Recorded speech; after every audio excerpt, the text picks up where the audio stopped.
तुर्की में बारूदी तबाही शुरू।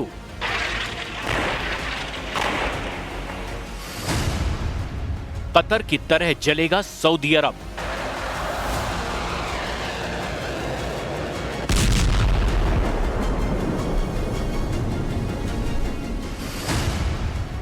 सबसे पहले दहलेगा इजराइल का दुश्मन देश नंबर 58।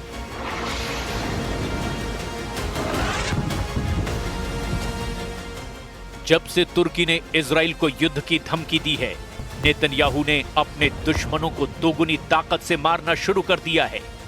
दुश्मनों के लड़ाका ग्रुप पर इजराइल हर तरह के हथियारों से हमला बोल रहा है। क्या गाजा, क्या लेबनान, क्या यमन, क्या सीरिया, जहां देखिए बारूदी धमाके ही धमाके हैं। इजराइल ने जंग तेज कर दी है। इजराइल अब जल्द से जल्द 57 मुस्लिम देशों से युद्ध की तैयारी कर रहा है। नेतन्याहू सबसे बड़े खतरे को अच्छी तरह महसूस कर रहे हैं। इसी वजह से इजराइल ज्यादा विस्फोटक हो गया है, ज्यादा विध्वंसक हो गया है। इजराइल ने महमूद यूसुफ अबू अल खैर का सफाया किया। इजराइल के ट्रैप में Houthi chief Abdul Malik al Houthi फंसा। इजराइल का next target Hezbollah chief Naim Qassem. Trump ने भेजे $6 अरब के हथियार। इजराइल हुआ खूंखार।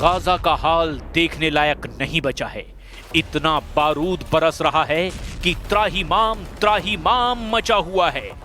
इजराइल ने गाजा में रोबोट बम से धमाके शुरू कर दिए हैं। इजराइल डिफेंस फोर्स के पैराट्रूपर्स गाजा को रौंद रहे हैं। उत्तरी गाजा पट्टी में इजराइल का ऑपरेशन सबसे भयानक अंदाज में चल रहा है। इजराइल ने गाजा पट्टी में ऑपरेशन गिडियन चैरियट्स 2 लॉन्च किया है, जिसका मकसद हमास की कैद से सभी बंधकों को रिहा करवाना है, जिसके लिए इजराइल ने 180 से ज्यादा विस्फोटक रोबोट और रिमोट कंट्रोल व्हीकल इस्तेमाल किए हैं। इजराइल ने तेल अल हवा, शेख रिदवान, तूफा, जबल नजला और सफतवी स्ट्रीट में बहुमंजिला इमारतों को बम से उड़ा दिया है। मिडिल ईस्ट से आई रिपोर्ट के मुताबिक इजराइल की बख्तरबंद गाड़ियां और पैराट्रूपर डिवीजन गाजा सिटी में तेजी से कब्जा करती जा रही हैं। फिलहाल गाजा में 4 लाख के करीब लोग हैं, जिन्हें खदेड़कर इजराइल पूरे गाजा पर कंट्रोल का मिशन चला रहा है। אבל כיוון ששאלת על הנשיא טראמפ, היו לי כמה שיחות איתו אחרי התקיפה, וכולן היו טובות מאוד, כולל שיחתנו אתמול. ושני דברים יצאו מזה. אחד, שהוא הזמין אותי לבית הלבן, זה התבצע नेतन्याहू आर्मी अब तक ऑपरेशन में काफी हद तक कामयाबी हासिल करती भी दिखाई दे रही है। गाजा में हमास सैन्य खुफिया विभाग के डिप्टी हेड सिम Mahmoud Yusuf Abu al Khair को इजराइल ने ढेर कर दिया है। अबू अल खैर हमास की बुरेज बटालियन में सैन्य खुफिया विभाग का डिप्टी हेड था, जिसे उत्तरी गाजा में आईडीएफ ने 10 और टॉप कमांडरों के साथ मार गिराया है। İsrail'in bugün Gazze'deki Nasır Hastanesi'ne düzenlediği vahşi saldırıda 5'i gazeteci, en az 20 Filistinli şehit oldu. Gözü dönmüş Netanyahu hükümeti insanlık adına ne varsa yok etmek için cani saldırılarına aralıksız devam ediyor. Gaza की तरह Yemen front पर Israel ने Iran समर्थित Houthi fighters को जड़ से खत्म करने का ऐलान किया है। इजराइल के रक्षा मंत्री इजराइल काट्स ने धमकी दी है कि अब Houthi chief Abdul Malik al Houthi का नंबर आ गया है। पीएम नेतन्याहू ने हूथी चीफ को नसरल्ला, हानिया और सिनवार से भी भयानक मौत देने के ऑर्डर जारी कर दिए हैं। इजराइल कॉर्ट्स ने एलाद सिटी पर मिसाइल हमले के बाद हूथी चीफ को सीधी धमकी देते हुए कहा है, कि अब्दुल मलिक अल हूथी, तुम्हारा समय आ चुका है। तुम्हें अपनी सरकार के दूसरे लोगों के पास भेजा जाएगा। हूथी झंडे पर लिखे नारे इजराइल की मौत, यहूदियों पर अभिशाप की जगह इजराइल का नीला सफेद झंडा यमन पर लहराएगा। ये एकीकृत यमन की राजधानी पर लहराएगा। इजराइल से डेथ वार्निंग मिलने के बाद हूथी चीफ ने लगातार लोकेशन बदलनी शुरू कर दी है। Houthi chief Abdul Malik Houthi कई तरह के एहतियात बरत रहा है। जैसे अब्दुल मलिक अल हूथी पहले भी टीवी इंटरव्यू देने से परहेज करता था, लेकिन अब खुद के वीडियो रिलीज करने से भी बच रहा है। हूथी चीफ ने सार्वजनिक कार्यक्रमों से पूरी तरह खुद को अलग कर लिया है। साल 2004 में अपने भाई की मौत के बाद से ही अब्दुल मलिक अल हूथी ने लड़ाका ग्रुप की कमान संभाल रखी है। साल 2015 में अब्दुल मलिक ने यमन की सरकार को उखाड़ फेंका।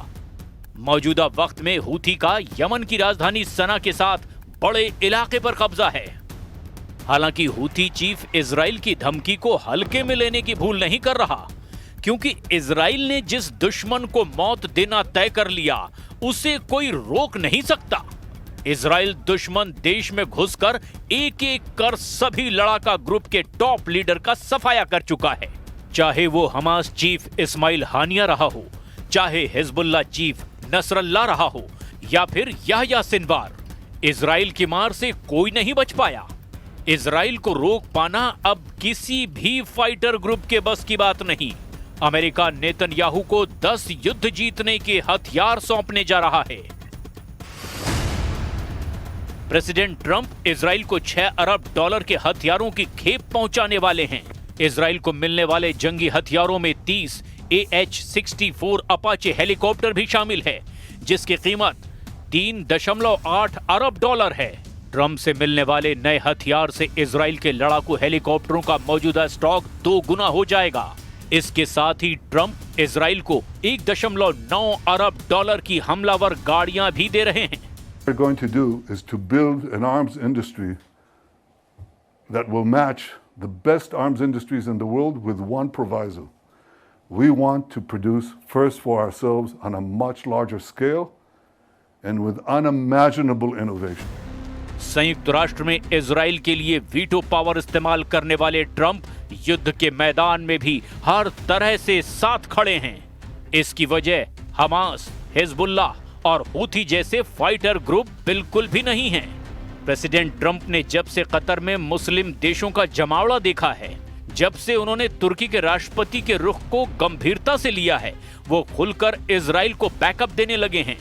मुस्लिम उम्मा ने सऊदी अरब को इजराइल के मुकाबले आगे कर दिया है। वहीं तुर्की खुद ही इजराइल विरोध में युद्ध के लिए फड़फड़ा रहा है, मगर सऊदी अरब की अगुवाई को लेकर ज्यादातर देश सीरियस हैं। हिजबुल्लाह चीफ नईम कासिम ने तो प्रिंस मोहम्मद बिन सलमान से अपील तक कर दी है। नईम कासिम ने सऊदी अरब से इजराइल के खिलाफ युद्ध छेड़ने की गुहार कुछ इस तरह से लगाई है।